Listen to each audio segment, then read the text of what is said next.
I'm the nucleus. Everything revolves around me.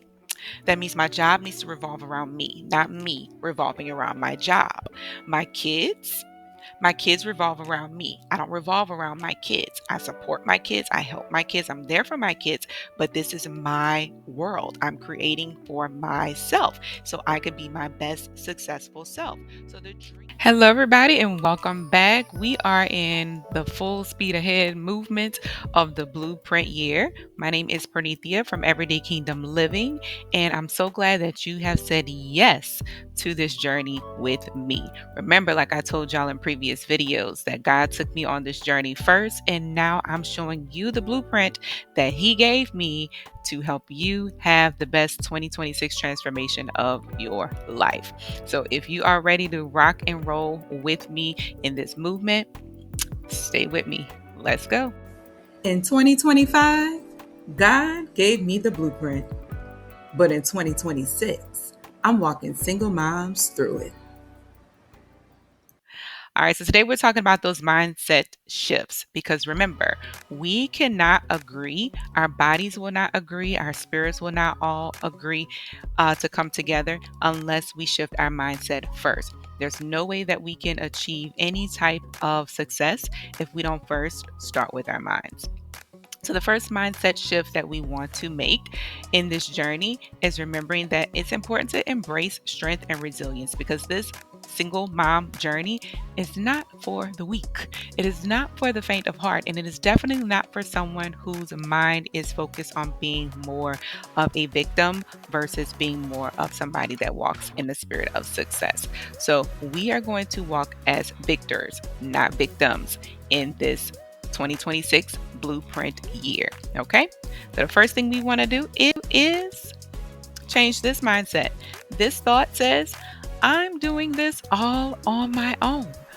But we know that although what we see in our natural may reflect that we're doing this all on our own, it is just not true.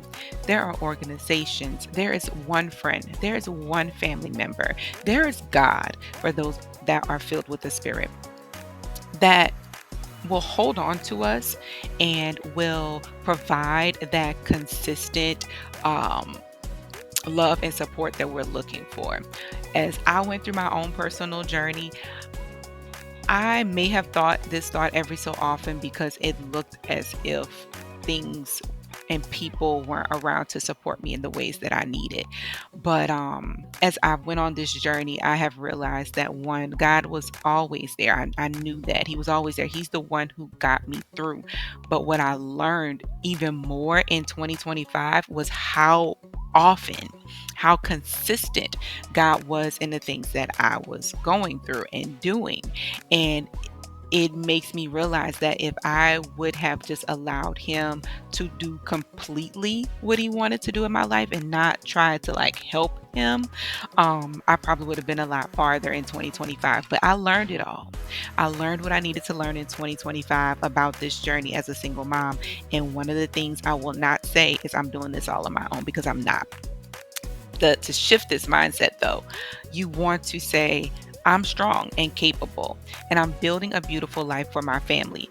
You want to believe and put it inside of yourself and make it instilled, within you, that you are doing something that is about to catapult your family. By you making a decision to join a program like this, like the Blueprint Year, you are positioning yourself for transformation. You are positioning your family for transformation. So everything that is a part of you will transform because you said yes first. So we go from I'm doing this all on my own to I'm strong, I'm capable, I am building a beautiful life for my family. So shift that, because once you start telling your mind that we're doing this for our family, we're doing this for ourselves, your mind will follow suit. So will your emotions, so will your spirit. Everything will follow suit. The second mindset shift that I want you to think about changing is when you hear, I don't have enough time for myself. Yes, you do. Think about, especially if you're in the dating pool, think about how many times you went on a date and how many times that date didn't go well or led to something you didn't want it to lead to. You know what I'm saying? Think about that from a perspective of, if I wouldn't have gone on this date, that would have been time that I had for myself. If I would not have accepted this situation, that would have been time that I could pour back into myself. So the goal is shifting that mindset. Taking care of myself helps me show up for my kids. It helps me show up better for me. It helps me show up to my job as my best self. It helps me show up to my entrepreneurial, whatever venture you have going on, better. You are a better version of yourself when you make time for yourself. So you have to make it a must. I must make time for myself so that I can be the best version of myself for everything that is attached to me. Somebody, I hear in my spirit, somebody's going to say, well, how do I do that? How do I make time for myself? Start with assessing your day. Look at just one day, or if you want to be fancy, do the whole week and see where you have holes in your schedule where you can make time for you. For example, on your lunch break. Some people like to socialize. Some people need to sleep. Some people don't socialize. So for the person that doesn't socialize, you can take that time and read a book, learn a new language. You can assess your financial situation. You can watch a podcast, but listen to something that is going to elevate your mindset and motivate and encourage you. I remember when I first started this journey as a single mom, I had little sticky notes on my mirror in my bathroom that were motivating and encouraging. And I also had, I would play a like affirmations YouTube video faithfully, so much so that my 3-year old knew, at the time she was 3, she knew the video verbatim. When we would leave out of our door to go to school, bring them to school or wherever we need to go, I had a set of scriptures attached to the wall, and I had an affirmation of the week, I think, attached to the wall, and we would say that on our way out the door. That is what helped develop my mindset and slowly, innately, and subconsciously kept me in a momentum of peace. Even if my whole day wasn't peaceful, but doing those few things started the peace journey. So creating just little pockets of time where you can focus on yourself is what the point I'm making. You want to set your life up to where those little pockets of time belong to you, and your kids will honor that. If you have really, really little ones, like newborns, all it's about 3, it can be a challenge, but use their nap time. If they don't have a nap time, then you're going to have to structure your day to have a nap time. Use the time that they're in preschool, they're in school, they're in daycare to structure time for yourself. Sometimes it is okay to take a mental health day for yourself. This part of the journey is the toughest, and it may be the longest part of the journey because everything else can kind of focus around it. Like, this is the nucleus and everything else is the atoms that just attach around it. But that nucleus, your mind, it must transform first because your spirit is already transformed. Your spirit is constantly in connection with God. And so if you believe in that process, then your spirit already knows what to do. It's waiting for your mind to believe in it. It's waiting for your mind to say, I'm in agreement with what we're about to do next. And that, in order to do that, it requires a yes, and it requires you changing. Just allowing God to show you how to change your thoughts. So shifting from I don't have enough time for myself to I must make time for myself because it's going to help me show up for myself and my kids is the most important part of this process. The next one. I'm not giving my kids everything they deserve. I can't provide everything that they need. I can't even provide everything that I need. All those thoughts, do away with it.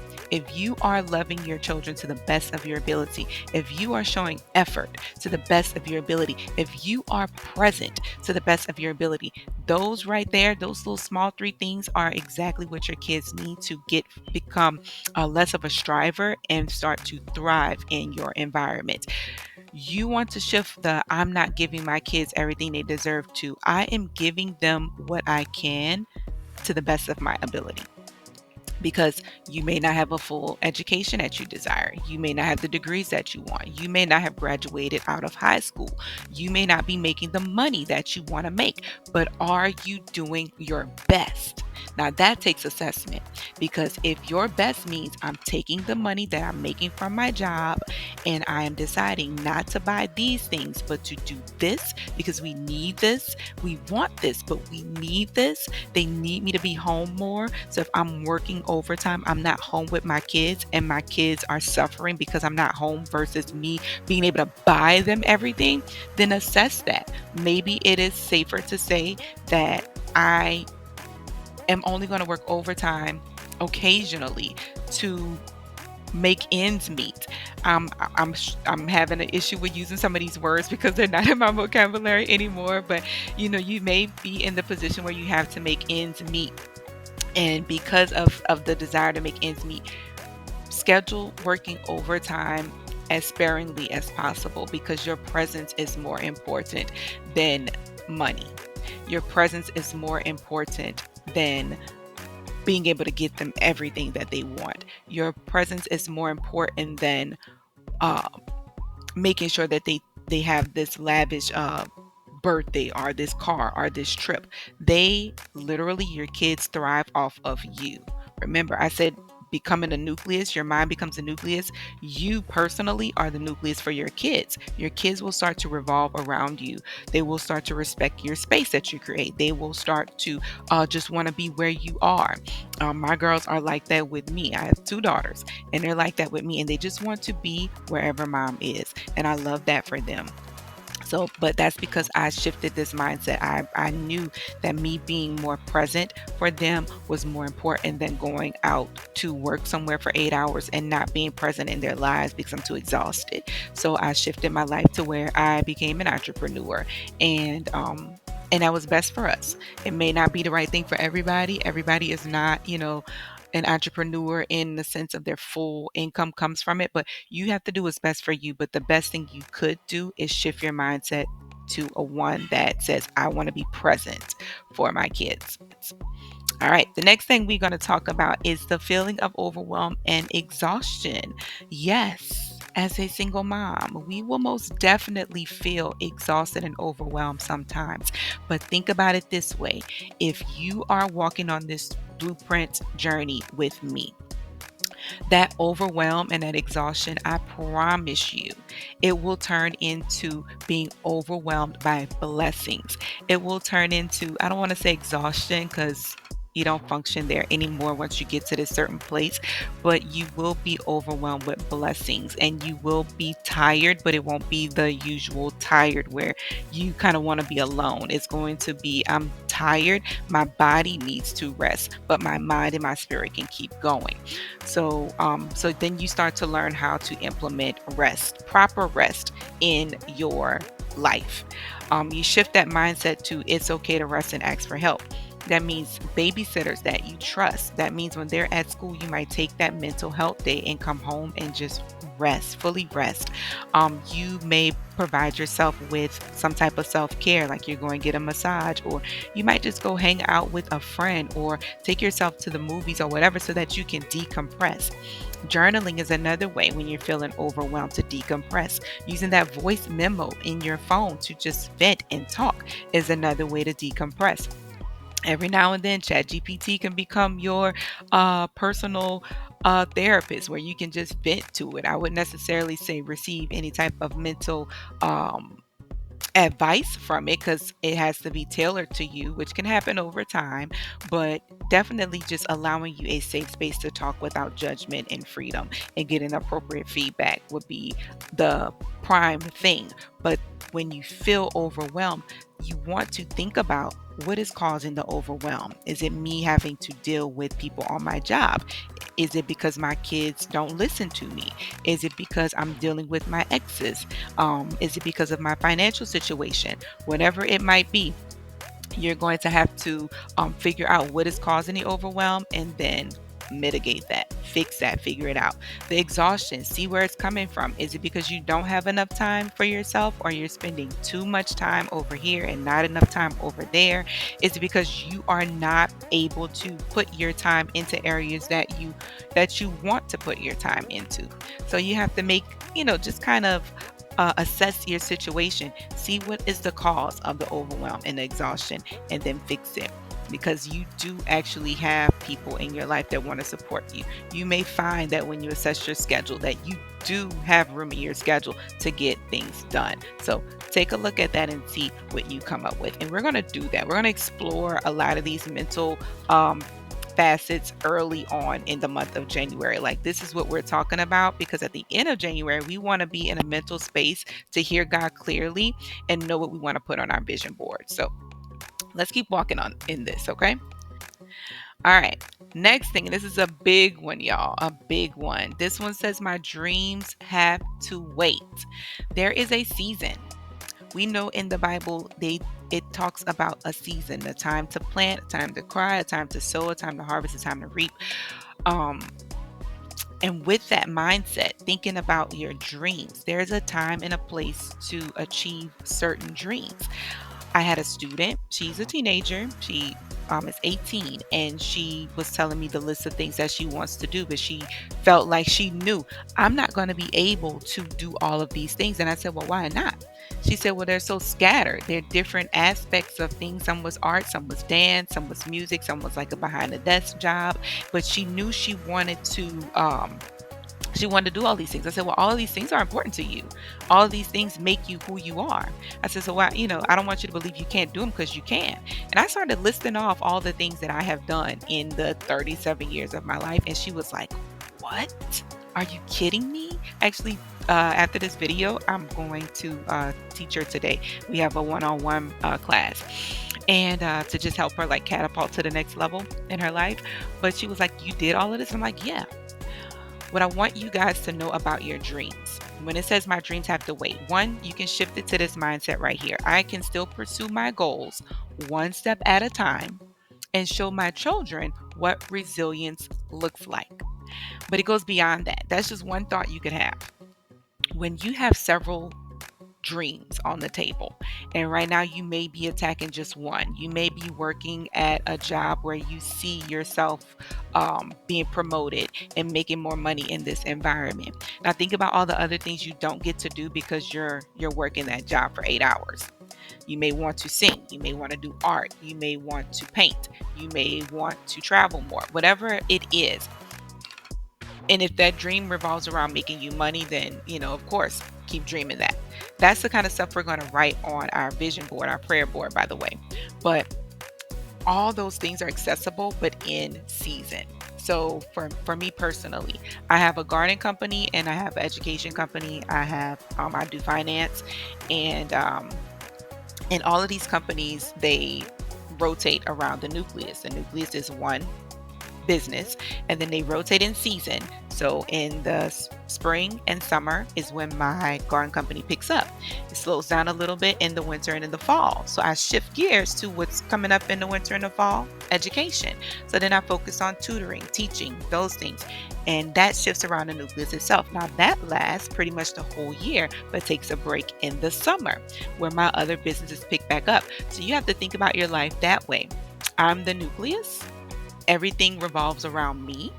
That means my job needs to revolve around me, not me revolving around my job. My kids revolve around me. I don't revolve around my kids. I support my kids. I help my kids. I'm there for my kids, but this is my world. I'm creating for myself so I can be my best successful self. So the dreams that I have, how can my dreams revolve around the stability that I'm trying to provide? So if I am working a job from 9 to 5, it pays me this amount. That little window of time, maybe 30 minutes that I have from commuting from my job to pick up my kids, is that 30-minute window that I could use to elevate myself. That means I could use that to listen to a podcast. I could use that to learn a new language. I could use that to prepare for travel. I could use that to start this company and generate these ideas to start my brand or my business. 30 minutes every day. And think about if you use that 30 minutes every day for a month. There's approximately 29 to 31 days in a month. And you take 30 minutes for 31 days. That's like with 900 and something minutes that you have given yourself to use to build a company, build a business. Exactly. Come on now. We can do this. So we have to just shift our mindset to help us see what is possible even in the little pockets of time that we have available to us. Our dreams do not have to wait, but um we do ourselves a service by doing them in the right season. All right.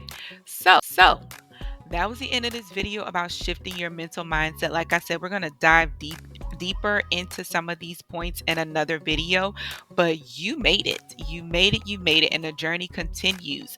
Over time, in the next few weeks, you can visit my website, www.pranithia.com. You can email me at kingdomlivingwithpranithia@gmail.com, or you can call my business line at 504-358-0996, and you are able to reach me and ask questions. You can leave comments. You can make suggestions for what you really would like me to focus on, because everything that I'm focusing on is a part of the journey that I went on, which I know is quite similar to a lot of other journeys that I've seen other single moms go through. The difference is I'm showing you how to get out of that. We no longer want to stay in the striving. We want to thrive. We want to start our businesses. We want to rely less on the government. We want to know how to steward our income. And that's what I'm about to show you on this journey. So you can follow me, subscribe to me, follow me, find me, Everyday Kingdom Living with Pranithia. I'm on YouTube, Facebook, Snapchat, Instagram, and TikTok. I'm on majority of all the platforms, and I am using this to show you how to transform your life. So this year is the blueprint year, single mom edition, and you guys follow me, subscribe, and you will continue this journey to transforming your lives for 2026. I'll see y'all in the next video.